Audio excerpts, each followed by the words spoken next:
All right, welcome to the show. Today we've got someone who needs absolutely no introduction, but I'm going to do it anyway because it's my job. Leonardo da Vinci, the man who painted the Mona Lisa, designed flying machines, and apparently couldn't finish a project to save his life. Welcome to the podcast. You begin with the insults. This is good. This is honest. Yes, I am here. And yes, I left many things incomplete. But let me ask you this. Would you rather I finish 100 mediocre things? Or leave behind a few works that people still argue about 500 years later? You see, already I am defending myself, and we have just started. This will be interesting. Fair point, fair point. But let's start at the beginning. You were born illegitimate in 1452, which back then was basically social suicide. Yet somehow this turned out to be the best thing that ever happened to you. How does being a bastard make you a genius? You want to know the secret? The secret is that my father, Ser Piero, he was a notary. You understand what this means? Papers, contracts, legal documents. The most boring existence God ever cursed upon mankind. If I had been legitimate, I would have been forced to follow him into this profession. I would have spent my life making sure Merchant A paid Merchant B the correct number of florins for a shipment of wool. Instead, because I was born outside marriage, the guild would not accept me. I could not become a notary. I could not become a lawyer. I could not enter any of these respectable professions that required legitimate birth. So what was left? Art, music, the things that required talent, not a proper family name. My father's shame became my liberation. While legitimate sons were chained to their father's occupations, I was free to pursue what my hands and mind could create. You see the irony? Society said I was not good enough for the boring professions, so I had no choice but to become extraordinary. The bastard could not push papers, so the bastard had to paint the Sistine Madonna and design machines that would not be built for 4 centuries. If I had been born in a proper marriage bed, you would never have heard my name. I would be Ser Leonardo da Vinci, notary, dead and forgotten, my greatest achievement being a perfectly organized filing system for some merchant's warehouse in Florence. So basically, your dad's inability to keep it in his pants accidentally created the Renaissance's greatest mind. That's got to be the best parenting fail in history. But okay, so you dodged the notary bullet. What happened next? At 14 years old, my father took me to Florence, to the workshop of Andrea del Verrocchio. You want to talk about education? This was not your modern university where you sit in lectures and take notes like a passive little bird waiting for food. No, no, no. Verrocchio's bottega was a factory of genius. We learned everything. Painting, yes, of course, but also sculpture, metalwork, carpentry, mathematics, engineering, architecture. You want to cast a bronze statue? You must understand metallurgy. You must build the mold. You must calculate the weight and stress. You want to paint a realistic human figure? Then you must understand anatomy, proportion, the way light falls on skin. Verrocchio did not separate art from science, from craft, from engineering. It was all one thing. And the other apprentices. Perugino was there, Ghirlandaio, Botticelli for a time. We were all young, all ambitious, all competing and learning from each other. We would work all day, argue about techniques all evening, drink wine and make jokes about the other workshops in the city. It was like how do you say, a university, but one where you actually learn something useful instead of just memorizing Aristotle. And there is a story. You want to hear it? When I was about 20, Verrocchio was commissioned to paint the baptism of Christ. He let me paint one of the angels in the corner. Just one angel, a small figure. But I worked on it with such care, such attention to the softness of the skin, the way the hair caught the light, the life in the eyes. When Verrocchio saw what I had done, they say he put down his brushes and never painted again. Now, I think this story is exaggerated, yes? But there is truth in it. He saw that I had surpassed him, and he was wise enough to focus on sculpture after that, where he remained the master. Hold on, you painted an angel so good your own teacher basically rage quit painting? That's the most savage flex I've ever heard. But I gotta ask, how does that compare to modern internships where you basically fetch coffee and make photocopies for 6 months? Your modern internships are slavery with a friendly name. You work for free, you learn nothing, and at the end, they say thank you and hire someone else. In Verrocchio's workshop, yes, we started with the boring work, grinding pigments, preparing panels, cleaning brushes. But this was not pointless. You learn how pigments behave by grinding them. You understand the wood by preparing it. And within months, you are working on real commissions, real projects that people pay for and display in churches and palaces. By the time I was 16, my hands had worked on paintings that hang in important places. I had cast bronze, carved marble, built musical instruments, designed festival decorations for the Medici. When you left Verrocchio's bottega, you were not just an artist, you were a complete craftsman who could walk into any workshop in Italy and immediately contribute. You could support yourself, take your own commissions, build your own career. Your modern internships?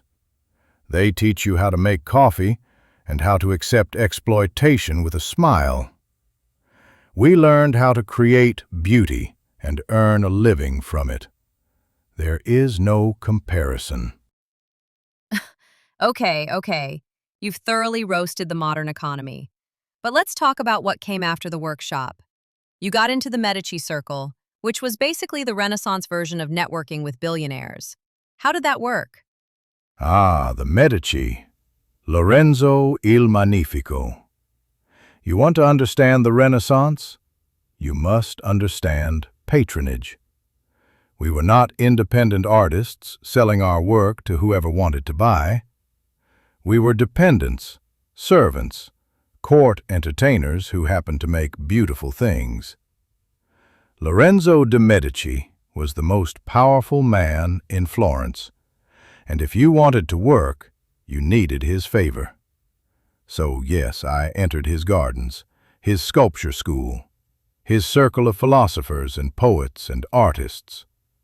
I learned to be charming, to be interesting, to make myself useful. You play music for his parties? Good. You can design stage sets for his festivals? Better. You can engage in witty conversation about Plato and make his guests laugh? Excellent, you may stay. This is the game.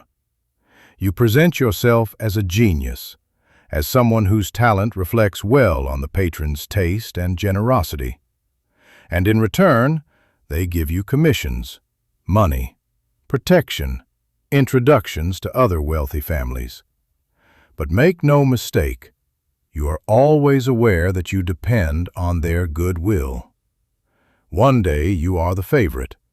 The next day they have found someone younger, someone more novel, someone who flatters them more skillfully. I watched other artists rise and fall based on nothing more than whether they told the right joke at dinner, or painted the patron's mistress to look more beautiful than she actually was.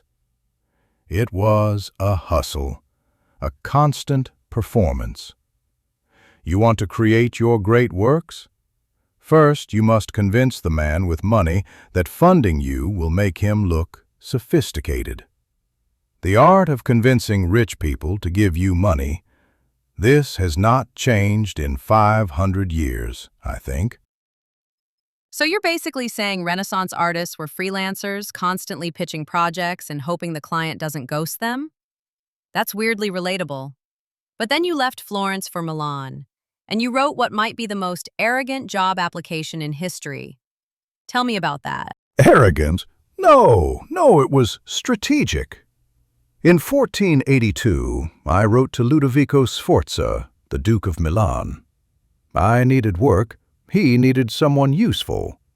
So I wrote him a letter listing everything I could do for him. But here is the clever part. I did not lead with art. I knew what he cared about. Milan was surrounded by enemies, always preparing for war, always needing military advantage. So I told him I could design portable bridges for his armies to cross rivers quickly. I could make covered vehicles that could break through enemy lines safely. I could design catapults, mortars, new types of cannon. I could build siege equipment. I could redirect rivers to flood enemy territories. I could design ships that could attack from unexpected angles. I gave him 10 points of military engineering brilliance. And then, at the very end, almost as an afterthought, I wrote, "And in times of peace, I believe I can give satisfaction equal to any other in architecture, in sculpture, and in painting." You see the genius of this? I buried my actual talent at the bottom, like it was nothing, like it was a minor bonus, because I understood what he wanted to hear first. Now, the comedy is that most of these military machines were never built. Some were impractical, some were too expensive, some I had only imagined and never tested. But the paintings and sculptures I mentioned as an afterthought, those became immortal. The Last Supper, the Sforza horse monument, the Madonna of the Rocks. So yes, I got the job by promising him weapons, but what I gave him was art. This is how you play the game when you are brilliant, but broke. That's incredible. You literally catfished a duke with military equipment you couldn't build, then gave him masterpieces he didn't even ask for. But speaking of masterpieces, let's talk about The Last Supper, which you somehow managed to paint in a way that immediately started falling apart. What happened there? Okay, yes, this is my failure, but let me explain the thinking. You know how fresco is done? You paint on wet plaster, the pigments become part of the wall. It lasts forever. But you must work fast. You must paint each section while the plaster is still wet, and you cannot make changes. Once it dries, that's it. For a composition as complex as The Last Supper, with 13 figures, each with their own expression, their own gesture, their own psychological drama, I could not work this way. I needed time to think, to revise, to perfect each face. So I decided to use tempera on dry plaster, which gives you all the time you need to work and rework. I could come back day after day, adjust a hand, change an expression, add subtle details. The problem? This technique had never been tested on a wall exposed to humidity from the kitchen behind it. Within 5 years, it started to deteriorate. Within 10 years, it was flaking badly. By the time I died, it was already damaged. Now, was this stupid? Yes. Did I know it was risky? Yes. But I also knew that if I used traditional fresco, I would never achieve the psychological depth I wanted. Each apostle needed to be an individual, reacting to Christ's words in their own way. Judas had to be identifiable, not by some cheap trick like a dark halo, but by his body language, his isolation, his guilt. This required thought, revision, perfection. So I gambled. I chose the technique that would let me create exactly what I envisioned, knowing it might not last. And yes, I lost that gamble. The painting started dying while I was still alive.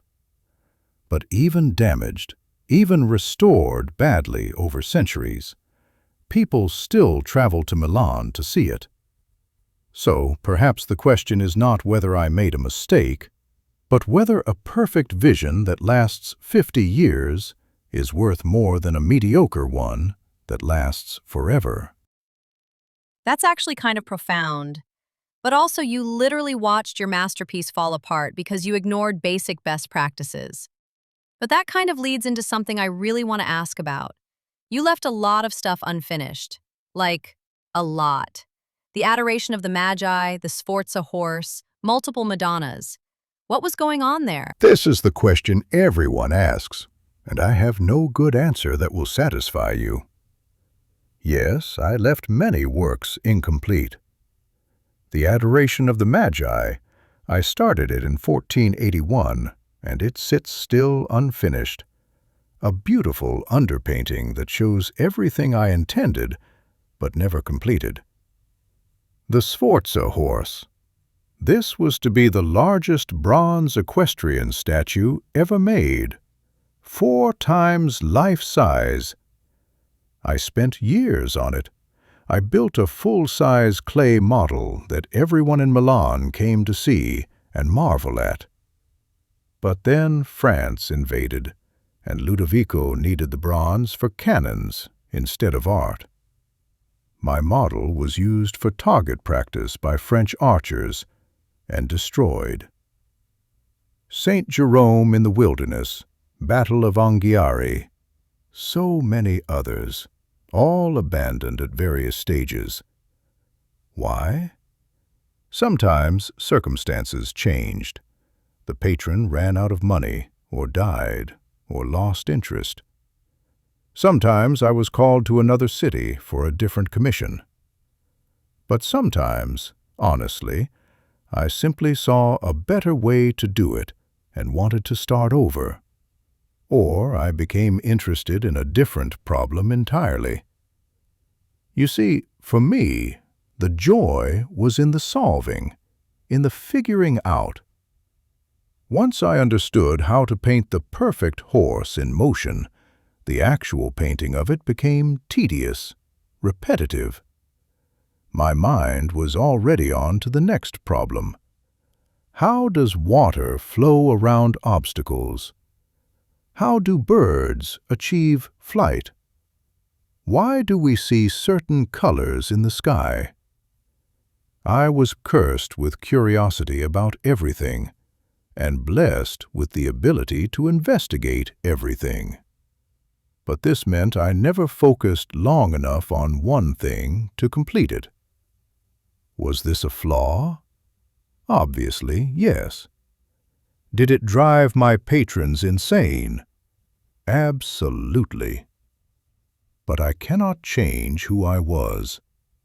I was not a craftsman content to perfect one skill and repeat it forever. I was an explorer, and explorers must keep moving.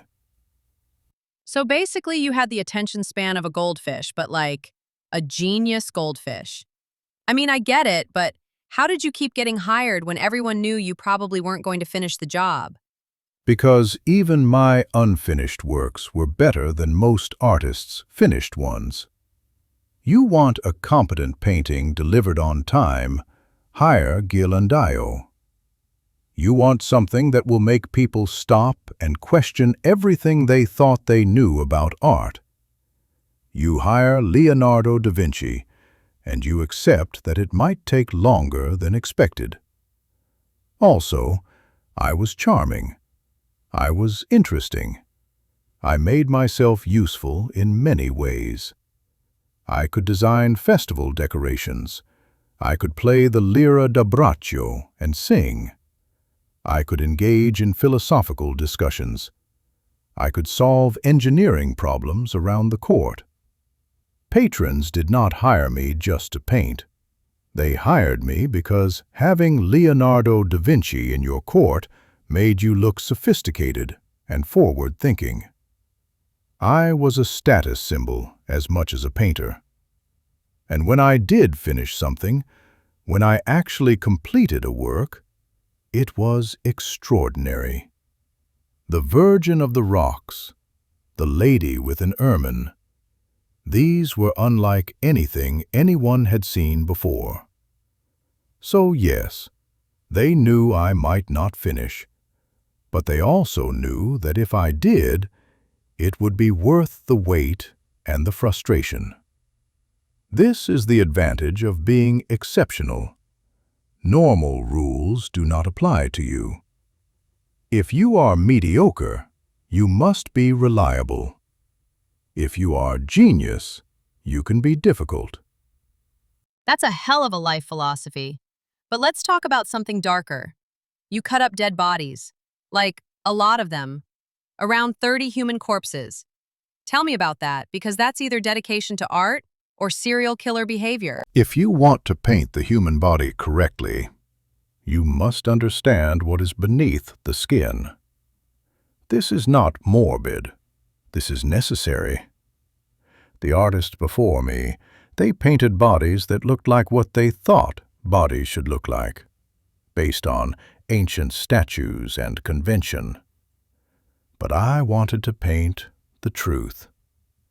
So yes, I obtained bodies, usually from hospitals and executed criminals, and I dissected them.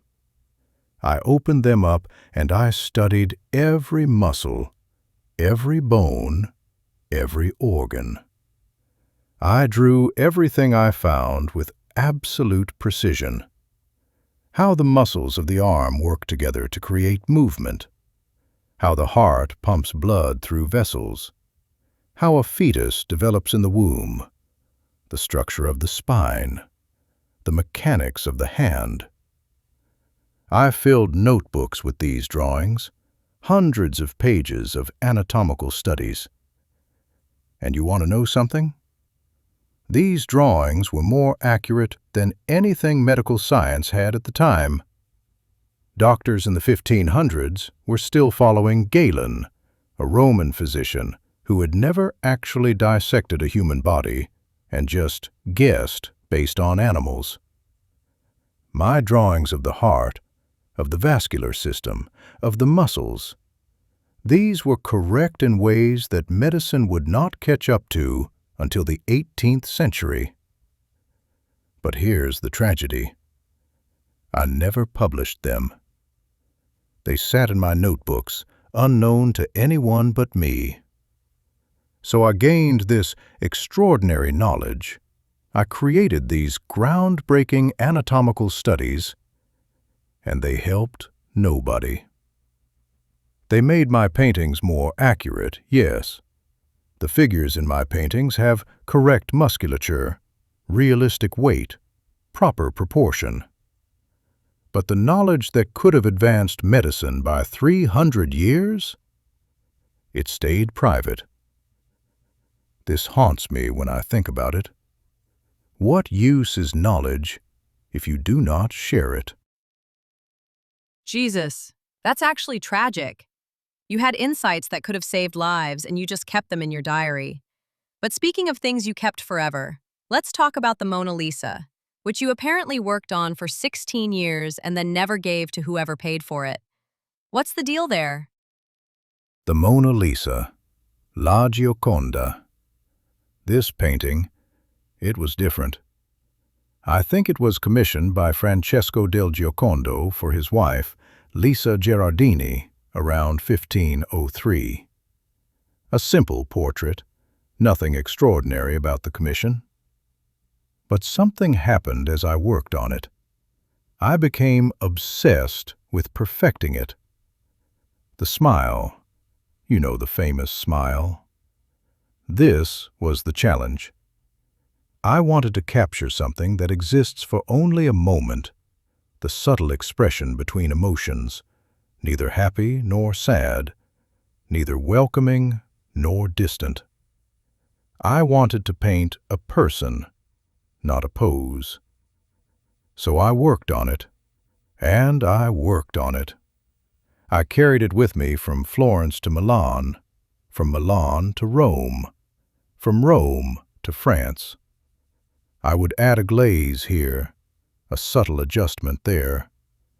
The background, the mysterious landscape, this took years to achieve the exact atmospheric perspective I wanted, where the distance fades into blue haze exactly as the eye sees it. I never gave it to Francesco del Giocondo. Maybe he stopped asking. Maybe I refused. I do not remember anymore. But I could not let it go. It traveled with me everywhere for the last 16 years of my life. Perhaps this was theft, yes. Perhaps I should have delivered it and moved on to other commissions. But I loved this painting. It was mine in a way other commissions were not. It was not made to please a patron or fit a church wall or glorify someone's family. It was pure exploration of how to paint human presence, human mystery. When I died, it was still with me, still unfinished in my mind, though others thought it complete. King Francis bought it from my estate, and this is how France came to own the most famous painting in the world. So yes, I stole it from the man who commissioned it, but I gave it to the world. That's the longest client ghosting in history. But I love that you're basically admitting you just stole it because you couldn't stop tweaking it. But let's talk about something that must have stung: getting sidelined by younger artists. When you went to Rome, the Pope basically ignored you and gave all the good work to Raphael and Michelangelo. How did that feel? This was humiliating. You want the truth? In 1513, Pope Leo X invited me to Rome. I was 60 years old. I had been famous for decades. I was Leonardo da Vinci. But when I arrived, I discovered that the important commissions, the Sistine Chapel, the papal apartments, the significant projects, these were all going to Raphael and Michelangelo. Especially Michelangelo, that stubborn, arrogant sculptor who thought painting was beneath him until the Pope forced him to do the ceiling, and suddenly he is everyone's hero. What did they give me? Experiments. They let me play with mirrors, with grinding better varnishes, with distillation equipment, like I was some court jester performing tricks. They wanted the name Leonardo da Vinci associated with their papacy, but they did not want to actually entrust me with anything important. Why? Perhaps because I was old. Perhaps because my reputation for not finishing projects had followed me. Perhaps because Michelangelo actively campaigned against me. Oh, yes, he hated me. He once called me a quitter to my face in the street, mocked me for abandoning the Sforza horse. We could not stand each other. He thought I was a dilettante who dabbled in everything and mastered nothing. I thought he was a brutish sculptor with no understanding of science or nature. We were two geniuses in the same room, both convinced the other was overrated. And in Rome, he won. His ceiling was the sensation, and I was dismissed to play with chemicals. This was perhaps the lowest point of my career. To be invited, but not wanted. To be present, but not essential. So, yes, it stung. Very much. That's rough. Being professionally humiliated in your 60s has gotta hurt. But then you basically said screw Italy and moved to France, where the king worshipped you. Was that redemption or retreat? Both, I think. In 1516, King Francis I of France invited me to live at the Château du Clos-Lucé in Amboise. He gave me a title, a generous pension, and complete freedom to do whatever I wished. No commissions I must complete, no patrons demanding progress, no rivals undermining me. He simply wanted me there, wanted to be able to visit and talk about ideas, about art, about the future. He called me his father. This young king, 22 years old, he would cross the garden from his castle to my manor, and we would discuss philosophy, engineering, urban planning. He did not need me to produce. He valued my mind, my presence, my conversation. After decades of hustling for commissions, of justifying my unfinished projects, of competing with younger artists, this was peace. Was it retreat? Perhaps. I had essentially given up on Italy, admitted that I was no longer the favorite, that my time had passed there. But was it also redemption? Yes, because finally someone valued me for who I was entirely, not just for what I could paint or build. I brought my paintings with me, including the Mona Lisa, the St. John the Baptist, the Virgin and Child with St. Anne. I brought my notebooks. I spent my final years in comfort, in respect, in intellectual freedom. Francis let me be Leonardo da Vinci, without demands or judgments. This was a gift. When I died, he inherited my paintings and notebooks, but he had already received what he truly wanted from me, the experience of knowing me, learning from me. So, yes, it was both retreat and redemption. Sometimes the same thing can be both. That's actually beautiful. But I have to ask about your notebooks, because you filled thousands of pages with ideas that were centuries ahead of their time, and then you just kept them private. Why write it all down if you're not going to publish it? This is the question that I cannot answer satisfactorily even to myself. I wrote constantly, about everything.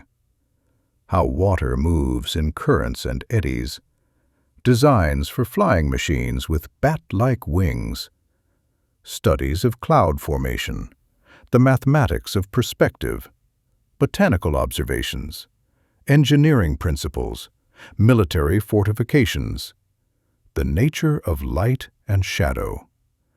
Over 13,000 pages, all in mirror writing because I am left-handed, and it is more natural for me to write right to left. People think I wrote in code to keep secrets, but no, it was simply easier this way. But why did I never publish? I do not know. Perhaps I intended to, someday, when I organized everything properly. But I never did. I kept adding more observations, more drawings, more ideas, but I never compiled them into treatises that others could learn from. So I had designs for helicopters 400 years before helicopters were invented. I had tanks, parachutes, diving suits, machine guns. I understood the circulation of blood before Harvey. I described the fossils in mountains and understood they meant the land was once under sea, centuries before geology accepted this. I recorded the principles of friction, of inertia, of momentum, and it all sat in my private notebooks, unknown to anyone. After I died, my apprentice Melzi inherited them and tried to organize them, but it was overwhelming.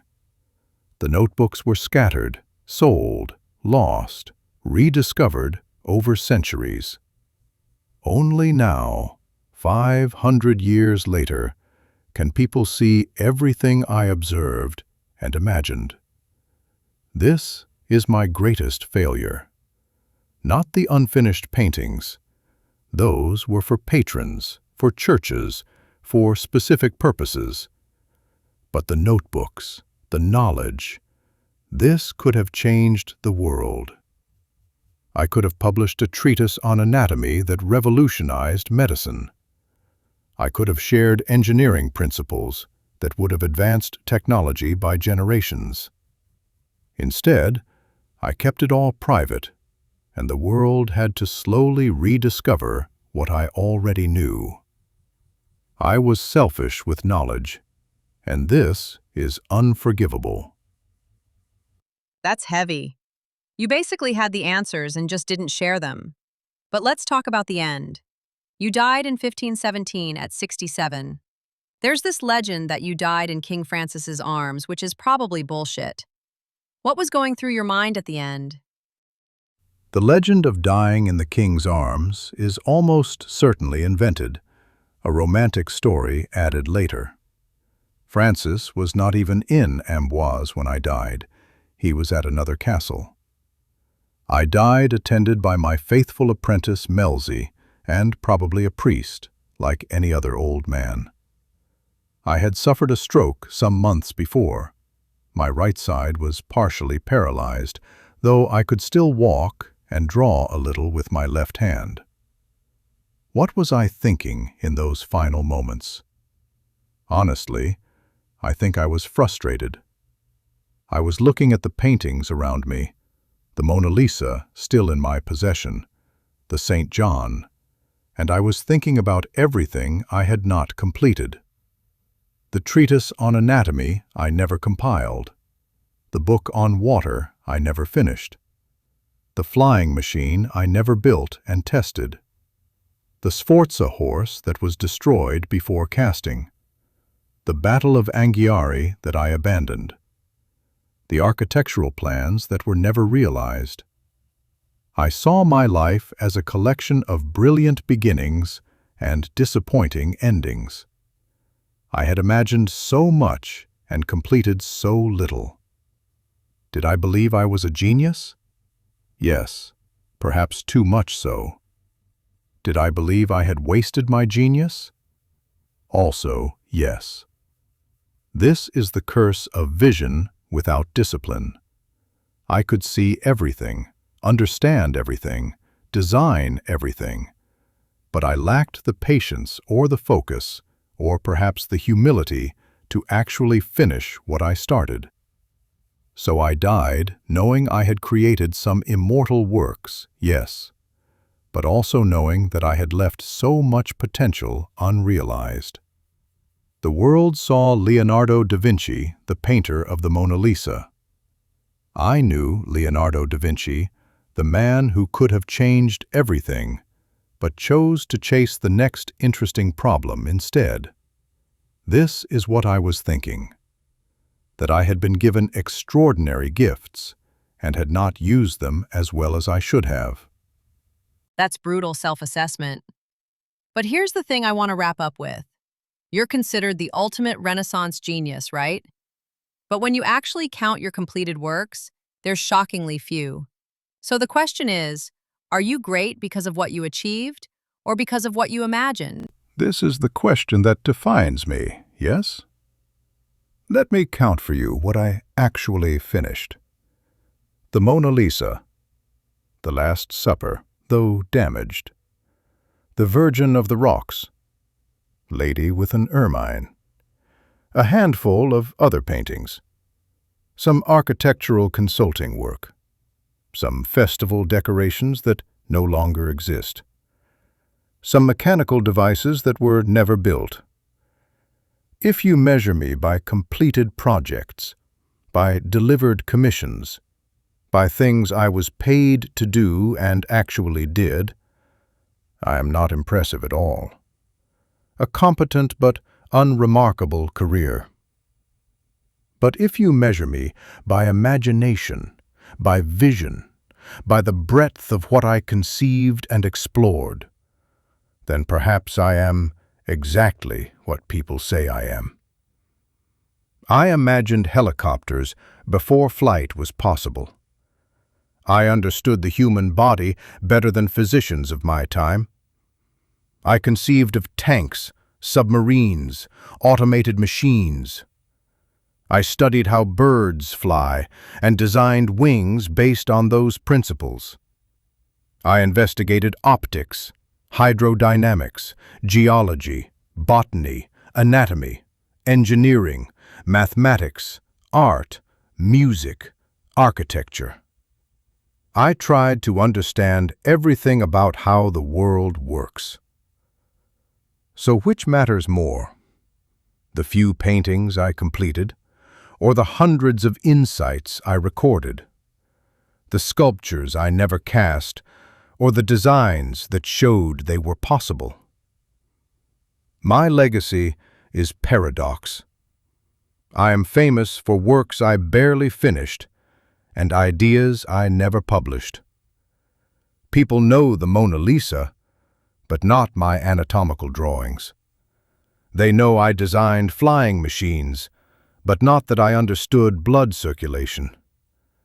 I am celebrated and misunderstood simultaneously. Would modern culture's obsession with productivity have destroyed me? Absolutely. I would be fired from every job, dismissed as unreliable, mocked for my inability to meet deadlines. But would forcing me to finish projects have made me better? Or would it have stopped me from exploring, from learning, from imagining? Perhaps my value was not in what I completed, but in what I attempted.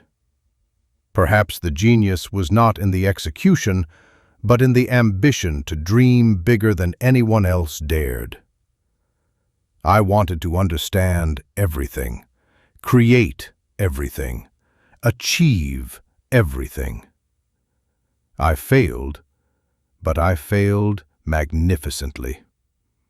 And 500 years later, people still talk about me, still study my notebooks, still marvel at what I imagined. So you tell me, what matters more, the finished painting or the vision that inspired it? I think you just answered your own question. And honestly, it's maybe the most profound thing anyone's said on this show. Leonardo da Vinci, thank you for being here and for being so brutally honest about your failures and your genius. This has been incredible. Thank you for letting me defend myself and also condemn myself in the same conversation. This is what good conversation should be. Honest, uncomfortable, true. Perhaps if I had done more of this while alive, I would have finished more projects.